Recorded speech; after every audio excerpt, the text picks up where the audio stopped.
right, so we're back again, and in today's video, we're going to talk about a number of reasons why entrepreneurs, especially newbie entrepreneurs, and sometimes even seasoned entrepreneurs, fail at business. And what I'm going to show you in this video basically covers a lot of the reasons why people start a business and the businesses fail. And obviously, as you know, research from several institutions, several top universities all around the world have shown that most businesses fail in the first year.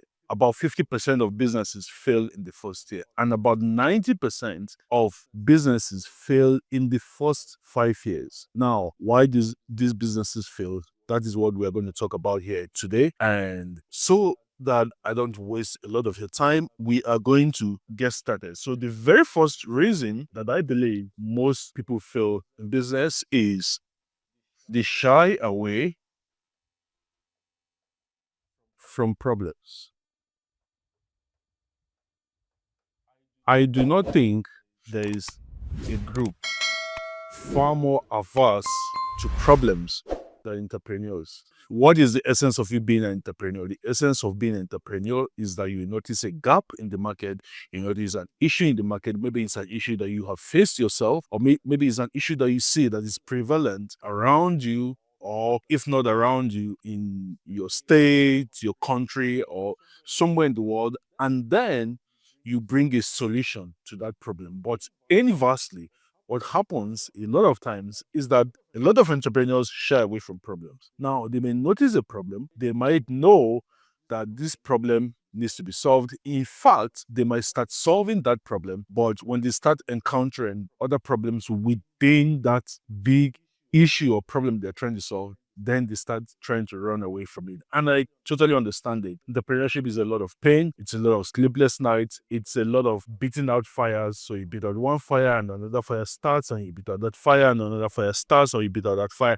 That's basically what entrepreneurship is. You're beating out a lot of fires, and you beat out these fires long enough for you to have the experience to either make sure those fires don't even start in the first place, or if they do start, how to beat them out just like this, right? So, as an entrepreneur, you are going to have a ton of problems. In fact, the seeds of the greatness of the business that you're building lies in you solving problems, right? So, there is no point trying to run away from the problems.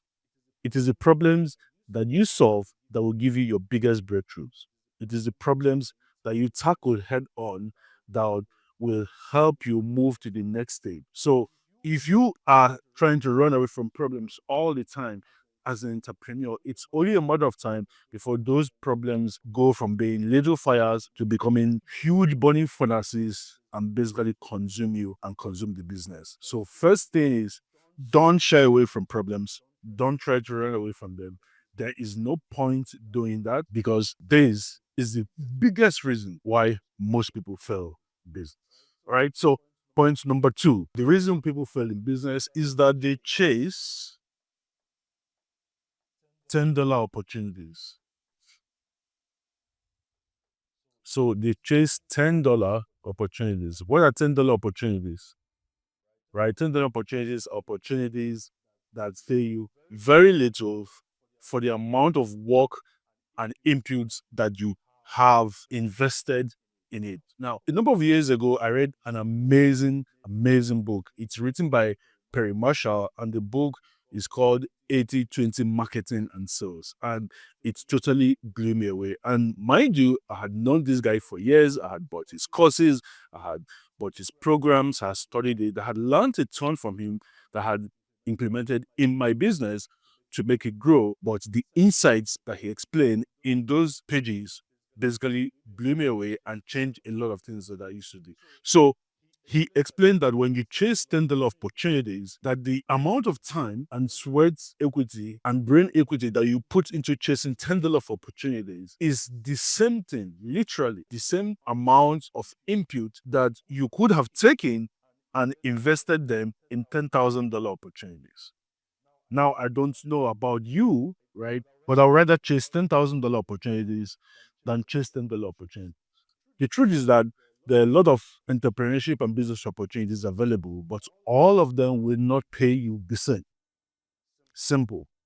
Every single one of them will not pay you the same. Now, if you are starting out and you start out with 10 opportunities, that's fine if this is your first time. But you want to make sure that you are not stuck chasing $10 opportunity, because what happens with a lot of entrepreneurs is that they start here, but then they stay stuck here. They never make that move from here to here. They don't do that, right? So you want to make sure that even if you start here, that you very quickly learn the skills, get the information from the partnership, do the joint ventures, everything that you need to do to take you from here to this point. To give you an example, I started up my business career as an affiliate marketer and copywriter, and I used to charge literally about $10 at the time to write a newsletter. And I know this must be mind blowing for a lot of people. That who pays $10 to write a full newsletter? But it wasn't about who paid; it was about who charged, and that was what I was charging at the time, right? And of course, if people know you're good at something and you lowball yourself, obviously a lot of them are going to simply take you at your word and pay you what you ask for. Because remember, you don't get paid what you deserve, you get paid what you ask for, right? So I was asking for $10 literally at the time, and that was what I got paid. But over time, I quickly learned to level up, quickly learned to not just level up my skills and my knowledge, but to level up my assets, to level up the kind of people that I sold to level up the kind of deals that I was interested in doing. And literally, what it took at the time was being unable to afford my rents. And I was like, look, I am here right now and I have all this knowledge and I know that I can do all of these things, right? But I'm broke. I can't even pay my rent. And it wasn't for lack of not having a clientele. I did have a clientele, but remember, I was charging this. And of course, people don't order $10 letters every freaking day, right? So what happened was I didn't have any money and it forced me to make that shift. And over time, when I got to read 80/20 marketing and sales, it basically told me that, my line of thinking was correct. But now it basically opened it a lot more for me, basically revealed to me how I was even doing it wrong and how to do it right. So you can't chase $10 of opportunities if your dream is to be a millionaire or even a billionaire. Don't know what your dream is or whatever it is, you can't get there chasing $10 opportunities. Now, $10 opportunities do not mean $10 products. It doesn't mean $10 profits. There are people who have built fortunes, millions of dollars, hundreds of millions of dollars, billions in fortunes, selling things for probably an average $10 profit margin, right? People have done it. People do it, right? So $10 opportunities don't necessarily mean $10 products. It means that the scale and the volume and the model of the business that you decide to venture into matters. That is what it means. It means that if you want to make a ton of money, then you have to put yourself in the business sectors and markets and sell the kind of products that will potentially make you a ton of money. This is the reason why, even though I did well as a network marketer, I no longer do network marketing. Because for me, right now, at the level of knowledge that I have, right, for me, network marketing is a $10 opportunity. I can get into it, I can scale it really fast, but I'm going to hit a roadblock. And when I hit a roadblock, it means that my income is capped. It means that I can't do better, despite how much potential I have to do better. So it's like trying to win a Formula One and you roll onto the track in a Volkswagen Beetle, right? And then there's this guy who has a snazzy sports car. Who is going to win, right? This is Volkswagen Beetle. This is a Ferrari. Who do you think is going to win on a racetrack, a Formula One racetrack? Now, this is not the story of the tortoise and the hare here. That is fiction. This is real life, right? So if Ferrari is going to beat this guy so hard, this guy won't even see it coming. And it doesn't matter if this Ferrari is driven by the best race car driver the world has ever seen. It doesn't matter. Doesn't matter if this car is driven by Lewis Hamilton. And it doesn't matter if I'm driving this car. I can drive a race. I would never probably ever win. Not even probably. I would never ever win a Formula One race. I don't know how to drive that fast. I don't know how to drive those kind of cars. But I can assure you that if you put a Volkswagen Beetle and a Ferrari on a racetrack and Lewis Hamilton gets into the Volkswagen Beetle and I get into the Ferrari, right? I can assure you 100% that I'm going to beat him. So it's not about how much skill you have, it's about the vehicle that you are in. And this is what a lot of entrepreneurs get wrong. They think that because they have the skills, that they have the knowledge, that they have the funds. I mean, you've seen it a lot of times. People get funded with millions of dollars in their company and the company falls flat. So it's not about how much knowledge you have, how much experience you have. It's not about how much money you have. It's about the model. If the model is wrong, every other thing doesn't matter. So the vehicle that you choose to do business with matters. If you want to make big money, you have to be enjoying inside a business vehicle that can make you big money. It's just common sense. And that is why a lot of times I tell people to understand the business of the business that they are doing. There's the business and then there's the business of the business. So let me explain what that means, right? So let's say the female hair market is a huge market, absolutely huge, right? Women buy all sorts of hair. There's human hair, there's synthetic hair, there are short weaves, there are all kinds of hair, right? Now you can be a vendor for hair, right? So now let's look at the hair market, right? So this is hair, right? You want to sell hair. So you can be the producer. So you produce it, right? Or you can import and distribute. Import, distribute. Sometimes the importers sell to the distributors. Sometimes the importers also distribute, right? So it could be this. Or you could be the vendor. Now, how much money you make, right, is going to start at the low ends here because the vendor sells to the buyer, right? So this is the person who is buying it, the female or the male, as the case may be, right? Who is buying it. And he's going to pay the vendor is going to pay this person, and then the importer is going to pay the producer, right? So the vendor is going to make a tiny bit of money. This guy is going to make more money than the vendor, obviously, right? And then the producer who controls everything is going to make the most amount of money because this guy controls all aspects of production, raw materials, he controls sourcing, he controls the actual manufacture, and then this guy's market is worldwide, right? This guy's market is probably just nationwide, right? Or maybe sometimes multinational, maybe a couple of nations, right? If they have a distributorship for is an area, maybe a part of a continent, right? But this guy is restricted to just a locality in their country. So could be just states. In some cases, this is just probably the local government area, right? Or what we call a county in the US, right? So you can see that this guy sells to people from all sorts of countries, different countries around the world.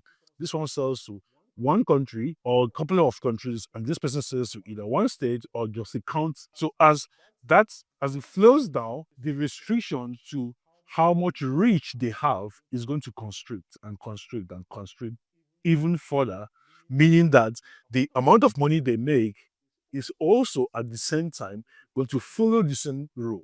It's going to constrict. So you want to make sure that if you want to make a billion doing hair, that even if you start out as a vendor, that your goal is to go from vendor to producer.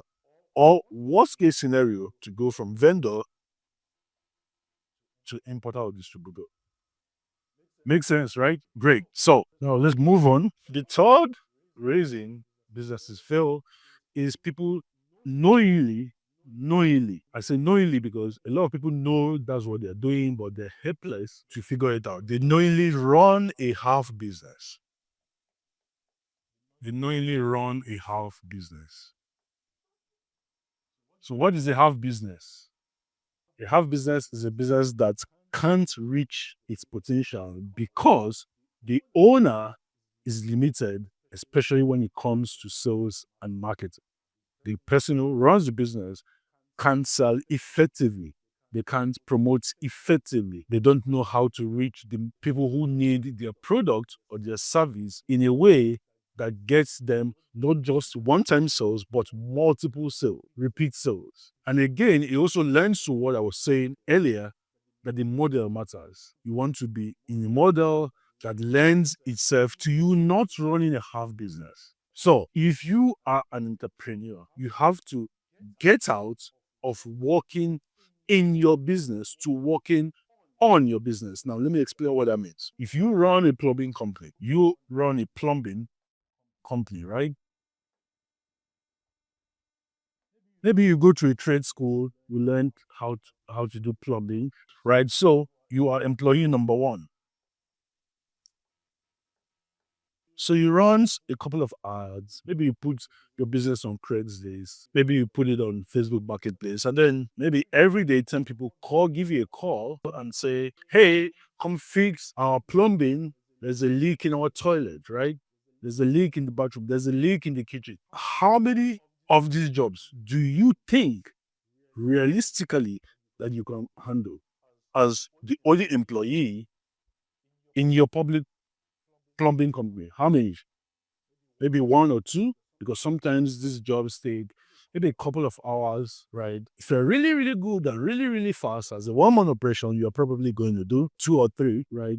But the bigger issue, because this lends to another point that I'm going to discuss shortly, but the bigger issue is most entrepreneurs don't even know how to generate 10 calls.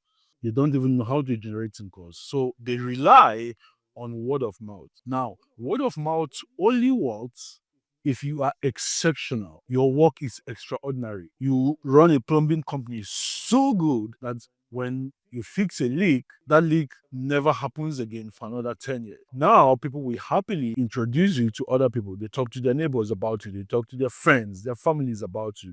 Then you get more calls. But what if there are 10 plumbing companies in your locality, right? And you are one of 10? And what if five of these companies do far better work than you do? Now, how many calls do you think you're going to get? So, what you need to do is you need to learn how to generate these calls if you run a public company. And I use a public company as an example because this is the same for whatever kind of business you are running. You need to master how to do marketing. Marketing is attracting people to your business. Sales, which is now convincing them to buy from you, to pay you money. That is marketing. And so you need to know how to do that effectively so that you run a business that has not just one-time customers, but repeat customers. Because when you do that, you are going to quit running a half business and you certainly have a full business. All right. So next point is a lot of entrepreneurs, they want to marry everybody, right? So that's point number 4. They want to marry everybody. So what does this mean? So this means that they want to say yes to everything. They want to say yes to everybody. They want to say, yes, I'm interested to every opportunity. The cost of entrepreneurship is that there are so many things competing for your attention, competing for your time, competing for the funds you have available to run your business. Everything seems like it is better than what you have decided to do. And don't get me wrong, sometimes some things are better than what you have decided to do. So you need to figure out if what you are doing or running is a half business, if you are involved with a model that lends itself to growth, and if it's no on those two counts, obviously you should go find something else. But if that is not the case, you need to learn to say no to every proposal so that you can focus. You cannot want to be an affiliate marketer and then you do e-commerce at the same time, and then do information marketing at the same time, and then be a speaker. You can't do all of that, especially at the beginning stages of your business. You cannot. Your job is to focus on the thing that you have determined lends itself to growth, that you can market effectively, that you can build a clientele around and not just build them one time, but build and keep them and then grow that business. That should be your focus. That should be your one thing. The reason most businesses and owners succeed widely is because they spend the last 5, 10, 15, 20, even 50 years running the exact same kind of business. Think about it. Who do you know is an extraordinary entrepreneur? Think about it. 5 of them, 10 of them. I bet you that most of them have been running their business consecutively for the last 10, 15 years. The same business. Now, does it mean that they don't have a second business? Maybe they do, but they don't start a second business alongside their first business. They start the first business, they grow it. If they need to dump it and start something else, they do if they need to. But they grow the original business, they grow it to a point where it is very, very stable. And when it's stable, that is the only time they begin to think of doing something else. So you have got to learn that if you want to make a load of money in business, to be a successful entrepreneur, to do really, really, really well at it, you have to learn to be focused on the one thing that you know how to do best and build it for a number of years. There's something that I learned. I can't remember where I saw it, but I think it was a quote, and it said, "If you want to do well as an entrepreneur, you learn to stop thinking in months and start thinking in decades." And that is so true, and so timely. You have to learn as an entrepreneur to stop thinking in months. In fact, some entrepreneurs even think in days and weeks. Have to stop thinking in months and learn to start thinking in decades, not just years, in decades. So you begin to ask yourself, where do I see myself and this business in 5 years? Where do I see it in 10 years? Where do I see it in 20 years, in 50 years, even in 100 years? And of course, I know that you're probably not going to be around in 100 years, but the best entrepreneurs think that far. There's a tradition in Japan, can't remember what they call it now, but they don't think in decades, they think in multi centuries. So the Japanese don't think about business in just even 10, 20, 50 years.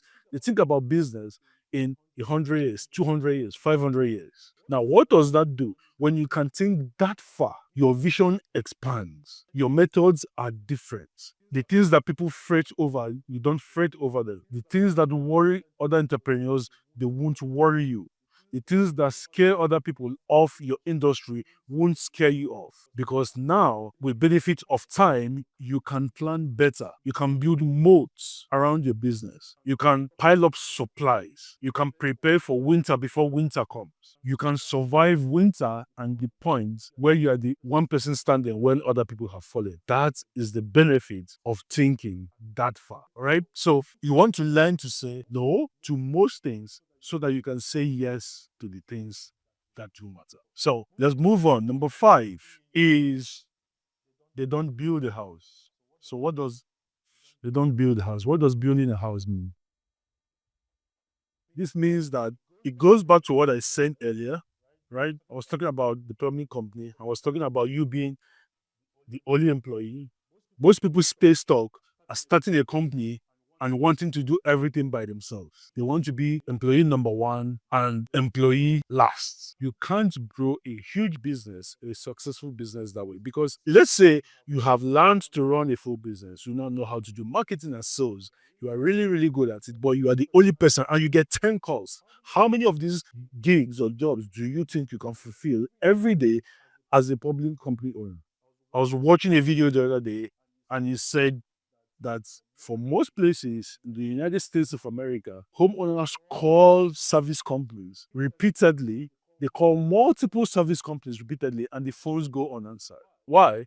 Probably because the owner has gone out on a job and he's the only person there. So he's not there to pick up the phone, right? So you want to not just build a business, but you want to build a solid house. And the only way you build a solid house is to work with other people. You build a team. You build a team, because the other reason for building a business, and most people don't talk about this, most gurus don't teach this, the second other reason, apart from getting self-satisfaction and becoming rich, the other reason for building a business is so that you can sow into the lives of other people. Because when your business does well, you are going to hire more people, right? You're going to pay more vendors. Now, these people are in turn going to pay school fees, take care of their families, pay taxes to the government. And if your business grows obviously, the government gets an even bigger chunk. But this is impacted when you don't build a house, right? If you don't do this, all of this is impacted. You don't hire more people, you can pay more vendors. Obviously, we don't want to pay the government everything, but then the government gets even far smaller than they should get. And that is why forward-looking governments, people who understand that businesses are the engine room of an economy, they create a lot of incentives for businesses to be able to grow and build not just a house, but multiple houses, to grow big, because they know that if they do that, they get more people are impacted in the economy, right? So if you want to grow, you have to learn to not to stop thinking about yourself. And again, the previous point comes in about thinking in decades. You have to learn to stop thinking about yourself and start thinking more on a grand scale. You want to learn to build a team. You want to learn to work with other people, have them do the things that you are least equipped to do. Because I believe that as entrepreneurs, there's probably only a few skills that we are really, really excellent at. And entrepreneurs tend to have, their fingers in many pies, right? I know that for myself, that I know a lot of things, but there are just a couple of things, maybe two or three of them that I know how to do really, really well. So what do? I hire other people to do the things that I know I'm not 100% at. So I find people who are 100% at that thing, then I hire them to come work for me, and that way we can share the wealth that we generate. And that is what makes the economy go round. So finally, the last point is the one about not moving with the times, right? Not moving with the times. Now, the worst thing you could do in business is to stay stuck in the past, to stay stuck in 1990 when you're in 2025. And I know this all too well. I know a lot of people who were in business and who were running a specific kind of business. In fact, the telecommunication business. And basically, what this business entailed was importing heavy duty cables, heavy duty equipment, heavy duty wires, and so on and so forth. And when these things were imported, they will be supplied to companies, they will be supplied to even Nitel in Nigeria. And I'm speaking about the Nigerian context now, but this context also is basically found everywhere in the world, including the US, the UK, Europe, Asia, wherever, right? But in this specific example, the people who were in this business sector doing these imports were making money hand over fist, literally. And then in 1999/2000, the government introduced a policy to introduce mobile phones into the country. And overnight, the fortunes of the people who imported telecommunication cable for analog telephones was wiped out. Now, some of them were quick enough to think really fast and get distributor licenses from the new mobile telecommunication companies that had gotten a license to operate in the country. So they basically abandoned what they were doing and moved on to something new. Now, as far as business is concerned, you are going to get to a point where a policy, right? It could be a government policy, or it could be a shift in the way the world thinks. It could be a shift in the way the world buys and learns and studies, and it will call into question the entire operational model that you're currently running. And now, at this point, you have to think and ask yourself, if I continue doing this, am I going to be obsolete in 1 year, in 5 years, in 10 years, or am I still going to be here for another 100 years? If you are going to be obsolete really fast, then you have to make a shift, right? I saw online an advert from a company that breeds horses in the United States of America. So this company breeds horses. It was in the days before the invention of the car, the early days of the invention of the motor car, right? And so this company breeds horses and sells it to people who buy carriages. So that's how they made their money. And then the car was invented, right? The car was invented, and these guys who made the buggies and bred the horses, they put out an advert and they said, well, these cars are a fad. They're something that will be here today and gone tomorrow, right? But the horses will stay. Well, of course, we know which one stayed and which one is now a fad, right? So, and obviously we've even gone from petrol engine and diesel engine motor cars, and now we're moving to electric. And again, the same thing that happened with horses, right, and cars is now happening with motorized engine cars and electric cars, because a lot of people looked at the Elon Musks of this world and the people who were working on electric cars. The car companies laughed at them and they said, oh, that's a fad, that's going to go away. So the same thing that happened to them in the early 1900s is now happening to them because they refuse to move with the times. So right now, AI is all the rave. Every company is trying to avoid not getting stuck and left behind. So the question is, if you are running a business, what are you doing? Are you staying stuck? Are you learning the things that you have to learn so that you will move forward, so that your business will continue to grow and thrive? Or do you want to not to do anything because you're comfortable and stay stuck in the past? So if you want to build a great business, these are the points that you have to note. If you know these points and you persevere and you have faith, right? I saw a quote and it said that faith should last more than 48 hours. And that is so true, because a lot of people, they start something, but they don't even have enough faith to push through. So if you have faith and you follow these points, then you are going to build a great business. So I hope this video has helped you. And if it's helped you, hit the like button, obviously. Tell your friends about it. Drop a comment in the comment section, and I will see you in another video. Cheers.